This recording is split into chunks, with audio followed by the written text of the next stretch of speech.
Hello students. आज class +2 unit number 1 electrostatics के lecture number 54 में हम डिस्कस करने जा रहे हैं सम मिसलेनियस प्रॉब्लम्स पार्ट 5। तो ये न्यूमेरिकल्स, ये प्रॉब्लम उन कंसेप्ट्स पे बेस्ड हैं जो हम ऑलरेडी डिस्कस कर चुके हैं अपने प्रीवियस लेक्चर्स में। तो जैसा कि आप प्रॉब्लम नंबर 1 में देख रहे हो, find the electric field at the center of a cube as shown in figure। तो आपको एक क्यूब नजर आ रहा है ना, ऑफ ईच साइड ए, और इस क्यूब के कॉर्नर्स पे equal charges plus Q placed हैं। तो 6 चार्जेस 6 कॉर्नर्स पे प्लेस्ड हैं, 2 कॉर्नर्स पे चार्जेस नहीं है। तो हमने इस क्यूब के सेंटर पर इलेक्ट्रिक फील्ड कैलकुलेट करना है due to all these 6 charges. तो अब सबसे पहले हमने कॉर्नर जो है A B C D E F G H, इनकी नेमिंग कर ली ना, और O centre of the cube है। तो अब जो क्यूब है उसका जो बॉडी डायगोनल होता है, जैसे यहाँ पे ए टू एफ है, या बी टू ई है, या सी टू एच है, या डी टू जी है, तो इसकी वैल्यू क्या है? √3a, √3a। देयरफॉर जो AO है, BO है, CO है, DO है, HO है, GO है ना, EO है, FO है, तो ये क्या हो गया? बॉडी डायगोनल का हाफ। तो √3/2a, तो ये हो गया सेंटर का कॉर्नर से डिस्टेंस। सबसे पहले तो ये हमने निकाल लिया। और आपको कितने चार्जेस गिवन है? 6 चार्जेस आर गिवन, जो आपको नजर आ रहे हैं, और 2 कॉर्नर्स पे ए एंड बी पे चार्जेस मिसिंग है ना, वो नहीं है, एब्सेंट है। अब अगर थोड़ी देर के लिए ये मान लें कि अगर ए एंड बी पर भी चार्जेस प्रेजेंट होते, अगर कॉर्नर्स ए एंड बी पर भी चार्जेस प्रेजेंट होते प्लस क्यू, है ना, जो रेड कलर के हैं, अगर ये भी होते, तो सेंटर पे कुल कितने इलेक्ट्रिक फील्ड्स होने थे? एक सेंटर पे होना था ए चार्ज के कारण, दूसरा बी के कारण, सी के कारण, डी के कारण, ई के कारण, एफ के कारण, जी के कारण, एच के कारण। और ड्यू टू सिमेट्री अगर 6 तो ऑलरेडी आपको चार्जेस गिवन है, 2 एब्सेंट है ना अपनी प्रॉब्लम में। अब अगर 2 एब्सेंट चार्जेस भी होते तो टोटल 8 इलेक्ट्रिक फील्ड होने थे एट सेंटर ओ, और इन 8 का जो वेक्टर सम है ना वो 0 होना था ना। तो net electric field intensity due to all the charges, all equal charges present at corner 0 होनी थी, है ना। तो इट मींस हमने तो निकालना है 6 चार्जेस के कारण, एक सी पे है, एक डी पे है, एक ई पे, एक एफ पे, एक जी पे, एक एच पे, है ना। तो इनके कारण, तो इट मींस जो 6 चार्जेस का इलेक्ट्रिक फील्ड है वो ए और बी चार्जेस के इलेक्ट्रिक फील्ड के इक्वल बट ऑपोजिट होगा। मतलब 6 चार्जेस का जो इलेक्ट्रिक फील्ड है वो अगर 2 चार्जेस ए और बी पे लाई कर रहे हैं तो उनके कारण जो टोटल इलेक्ट्रिक फील्ड होगा उसके ऑपोजिट होगा ना। तो इट मींस हम क्या करेंगे कि सबसे पहले ए और ओ के बीच में डिस्टेंस नोट करेंगे, फिर बी और ओ के बीच में √3a/2 है, और ए और बी के बीच में डिस्टेंस ए है। तो अब ए के कारण ओ पे इलेक्ट्रिक फील्ड निकाल लिया, EOA, बी के कारण निकाल लिया ना, डायरेक्शन शो कर दिया आपको डायग्राम में। अब EOA और EOB, इसका मैग्नीट्यूड क्या होगा? 1/4πε0 Q/डिस्टेंस स्क्वायर। तो ये फार्मूला बन गया ना। अब रिजल्टेंट इलेक्ट्रिक फील्ड कैसे निकालोगे आप इन दोनों का? तो इन दोनों के बीच में एंगल निकालना पड़ेगा आपको, और उससे पहले इसको ऐसे भी बोल सकते हैं, कर सकते हैं कि हम ओ से क्या कर रहे हैं, ए बी पे एक परपेंडिकुलर ड्रॉ किया ना, ओ एम नजर आ रहा है ना आपको डायग्राम में। तो अब एक परपेंडिकुलर लाइन होगी ओ एम वाली, और दूसरी उसके परपेंडिकुलर होगी ये वाली लाइन, डॉटेड लाइन। तो हमने क्या किया, ई ओ ए वैक्टर, ई ओ बी वैक्टर, इनके कंपोनेंट्स बना लिए ना, एंगल्स मान लिए ना हमने, डायग्राम में नजर आ रहा है। तो अब यहाँ पे क्या देखो कि ये जो ई ओ ए इंटेंसिटी है, इसके दो कंपोनेंट्स हो गए, कॉस थीटा वाला, साइन थीटा वाला।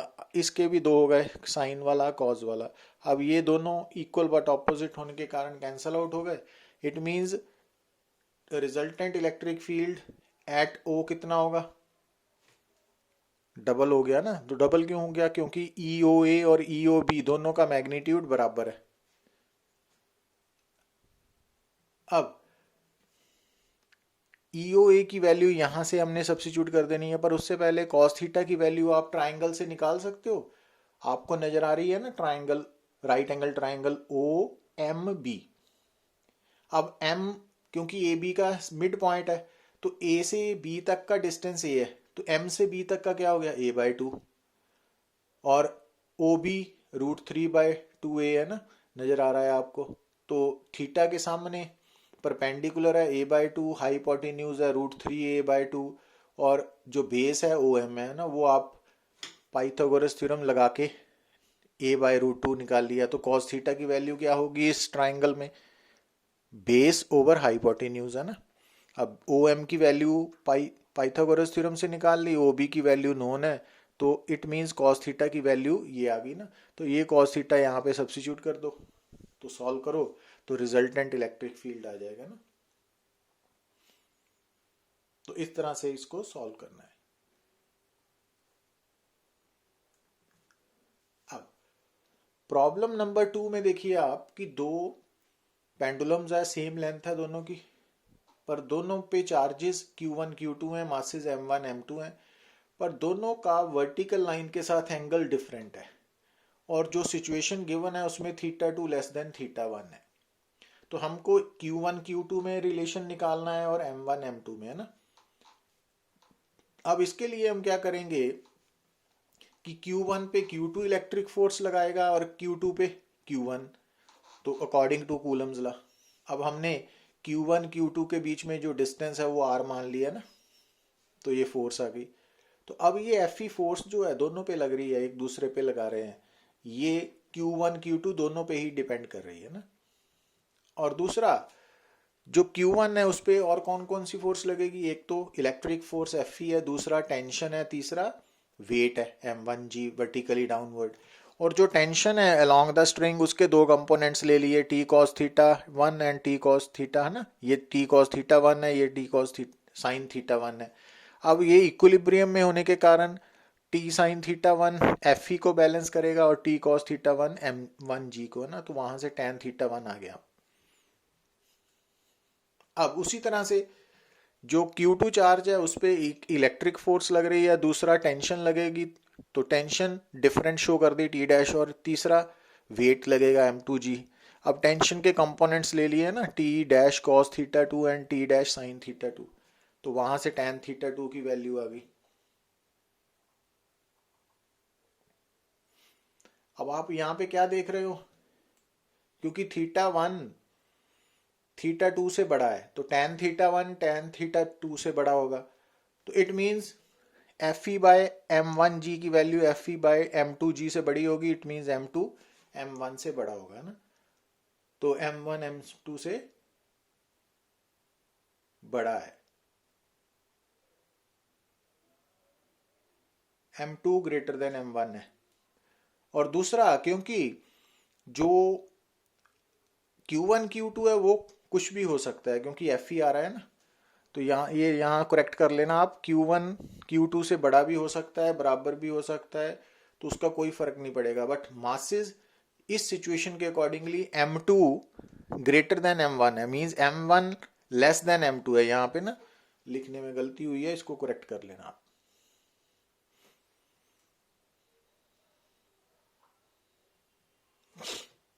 प्रॉब्लम थर्ड, तो हमें क्या गिवन है, एक सॉलिड कंडक्टर है जिसके अंदर एक कैविटी है और इस सॉलिड कंडक्टर के पास चार्ज है +7 नैनोकूलम और कैविटी के अंदर चार्ज है -5 नैनोकूलम। ठीक है, तो ये कंडक्टर आ गया, ये कैविटी है और ये आउटर सरफेस है, ये इनर सरफेस है। तो ये शो कर दिया ना। अब जितना भी चार्ज, क्योंकि हमने बिहेवियर ऑफ कंडक्टर के बारे में स्टडी किया है कि चार्ज कंडक्टर में क्या होता है कि जितना भी चार्ज कंडक्टर के पास होता है ना वो आउटर सरफेस पे लाई करता है। तो इट मींस ये जो +7 नैनोकूलम है जिसको हमने कैपिटल Q लिखा हुआ है, ये आउटर सरफेस पे आएगा। एक बात क्लियर। दूसरा, तो आउटर सरफेस पे एक तो चार्ज है कैपिटल Q +7 नैनोकूलम। दूसरा, ये जो कैविटी में चार्ज है, नेगेटिव चार्ज है, उसके कारण क्या होगा, क्योंकि जब आप ना किसी भी कंडक्टर के पास कोई चार्ज पार्टिकल प्लेस करते हो तो उस कंडक्टर के अंदर इलेक्ट्रोस्टैटिक इंडक्शन के कारण क्या होती है, इक्वल बट ऑपोजिट चार्जेस की डिस्ट्रीब्यूशन होती है। तो अब यहाँ देखिए, ये कैविटी के अंदर जो नेगेटिव चार्ज है उसके कारण इस कंडक्टर के इनर और आउटर सरफेस पे इंड्यूस्ड चार्जेस पैदा होंगे ना। तो अब कैसे पैदा होंगे, क्योंकि ये इंड्यूसिंग चार्ज नेगेटिव नेचर का है तो इसके नज़दीक वाले सरफेस पे ऑपोजिट नेचर का चार्ज होगा प्लस और दूसरी तरफ माइनस। तो क्यू आई इंड्यूस्ड चार्ज है, वो इंड्यूसिंग चार्ज के नज़दीक पॉजिटिव नेचर का होगा और दूर नेगेटिव नेचर का। क्यों? क्योंकि इंड्यूसिंग नेचर का जो चार्ज है, ये वाला चार्ज, ये नेगेटिव नेचर का है ना। क्लियर है? तो इट मींस कैविटी के अंदर चार्ज होने के कारण जो कंडक्टर है उसके आउटर सरफेस पे कुल कितना चार्ज हो गया, कैपिटल Q +-QI, जबकि इनर सरफेस पे चार्ज कितना है, +QI। अब देखिए ध्यान से, ये हमने क्या सिलेक्ट किया, क्लोज्ड सरफेस। ये ब्लू कलर की जो लाइन है ना हमने, ये वाली, ये क्लोज सरफेस है विद इन द कंडक्टर। ठीक है। अब according to Gauss law, electric flux linked with close surface क्या होगा, Q enclosed by epsilon naught. अब यहाँ पे देखिए आप, क्योंकि ये जो क्लोज सरफेस हमने S ड्रॉ किया है वो कंडक्टर के अंदर है, वहां पे E0 है ना। तो अगर E0 होगा तो इट मीन्स Q एनक्लोज्ड भी 0 होगा। अब ध्यान से देखिए, इस क्लोज सरफेस के अंदर दो चार्जेस हैं, एक Q एक QI। तो अगर Q + QI 0 है तो QI क्या होगा, -Q। तो Q की वैल्यू सब्स्टिट्यूट करो तो +5 नैनोकूलम। ठीक है। तो इट मींस जो इनर सरफेस है वहां पे पॉजिटिव +5 नैनोकूलम चार्ज होगा और आउटर सरफेस पे एक तो ऑलरेडी चार्ज गिवन है कैपिटल Q और दूसरा -QI। तो इट मींस टोटल चार्ज कितना होगा, 7 - 5 2 नैनोकूलम। तो net charge on outer surface. अब ये बात भी आपने याद रखनी है कि चाहे आउटर सरफेस ऑफ कंडक्टर है चाहे इनर सरफेस ऑफ कंडक्टर है, तो क्योंकि ये कंडक्टर आर्बिट्रेरी शेप का है ना, तो आर्बिट्रेरी शेप का होने के कारण इसके ऊपर जो चार्ज डिस्ट्रीब्यूशन है वो नॉन यूनिफॉर्म होगी, क्योंकि अलग अलग पॉइंट्स जो है ना उनका रेडियस ऑफ कर्वेचर डिफरेंट है। पर अगर यही कंडक्टर और कैविटी स्फेरिकल शेप के होते और जो कैविटी के अंदर वाला चार्ज है वो कैविटी के स्फेरिकल कैविटी के सेंटर पे होता, तो फिर इनर और आउटर सरफेस पे जो चार्ज डिस्ट्रीब्यूशन है वो यूनिफॉर्म डिस्ट्रीब्यूशन होनी थी। तो इसको हम फर्दर एग्जांपल से क्लियर करेंगे। अब क्योंकि जो कंडक्टर है उसके आउटर चार्ज के कारण, आउटर चार्ज पे हमने कितना चार्ज शो किया, +2 नैनोकूलम, तो उसके कारण क्या होगा, कंडक्टर के बाहर इलेक्ट्रिक फील्ड होगा।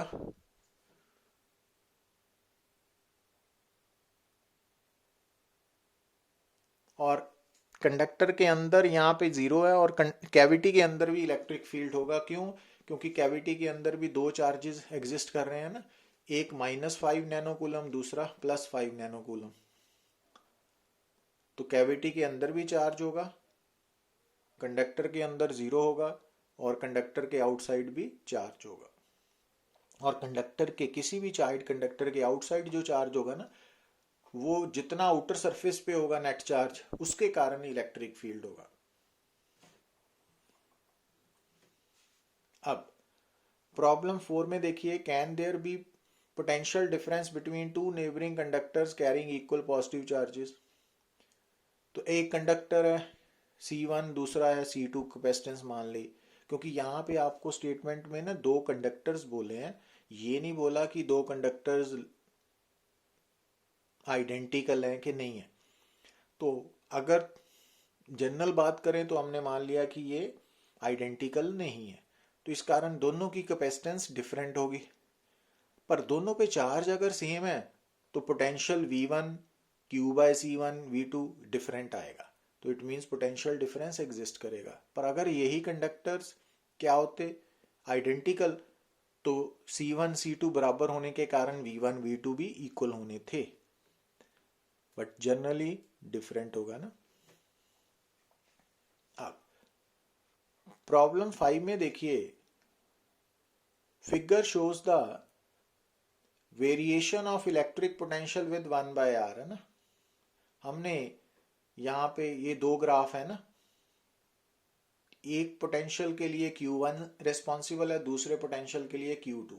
और Q1 का पोटेंशियल ग्राफ से क्लियर हो रहा है कि वो पॉजिटिव है और Q2 का पोटेंशियल नेगेटिव है ना, इसका पोटेंशियल नेगेटिव है ना।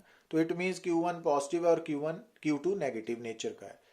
अब दोनों में से ज्यादा मैग्नीट्यूड किसका है, तो इसको हम एक्सप्लेन भी कर सकते हैं, क्योंकि आपके सामने potential due two point charge का क्या फार्मूला होता है, 1/4πε0 Q/r। अब हमने ग्राफ प्लॉट किया है V is equal to V and 1/r में, तो इट मीन्स जो Q/4πε0 है वो क्या हो गया, स्लोप। तो अगर स्ट्रेट लाइन की स्लोप Q/4πε0 है तो इस लाइन की स्लोप पॉजिटिव है, तो इट मीन्स Q1 पॉजिटिव है। इसकी स्लोप नेगेटिव है तो Q2 नेगेटिव है। अब इसकी स्लोप कम है, इसकी ज्यादा है, तो इट मीन्स क्योंकि Q1 की स्लोप कम है तो Q1 मैग्नीट्यूड में कम होगा, Q2 की स्लोप ज्यादा है तो Q2 मैग्नीट्यूड में ज्यादा होगा।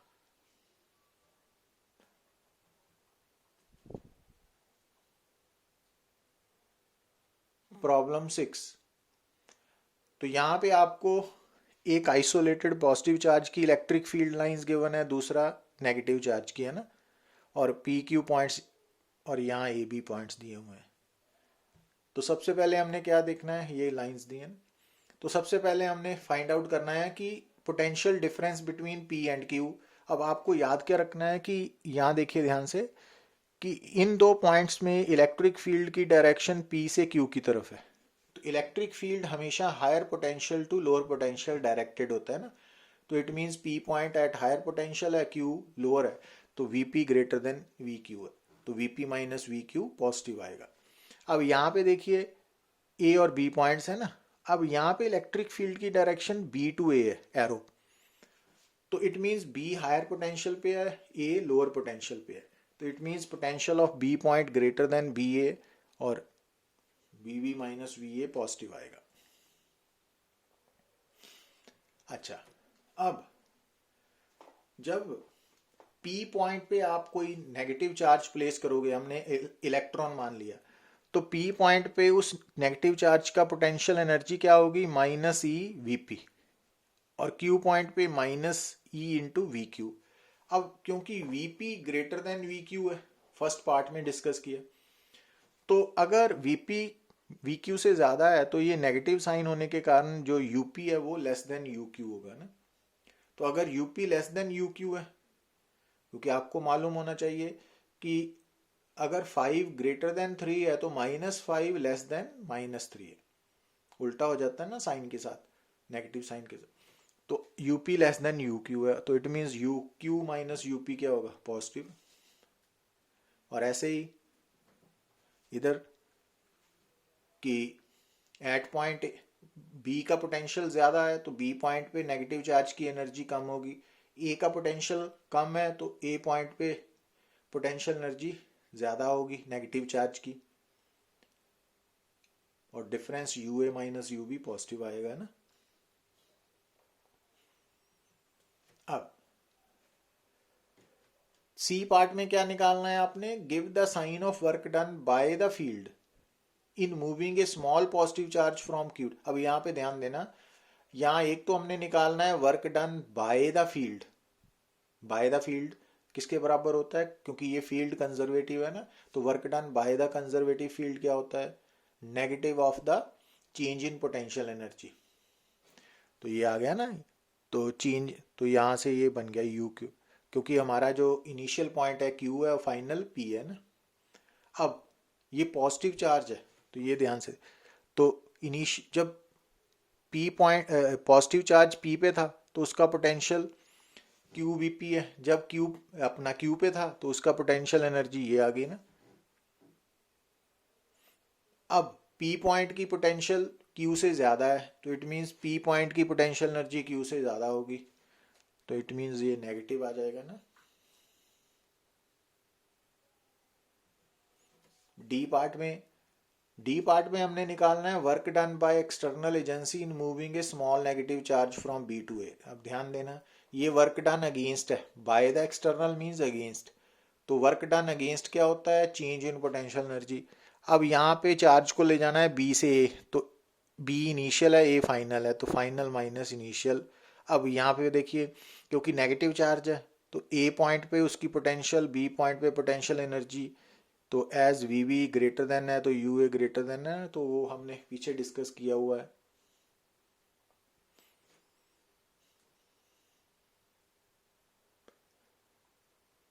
अब E part, does the kinetic energy of small negative charge increase और decrease in going from B to A.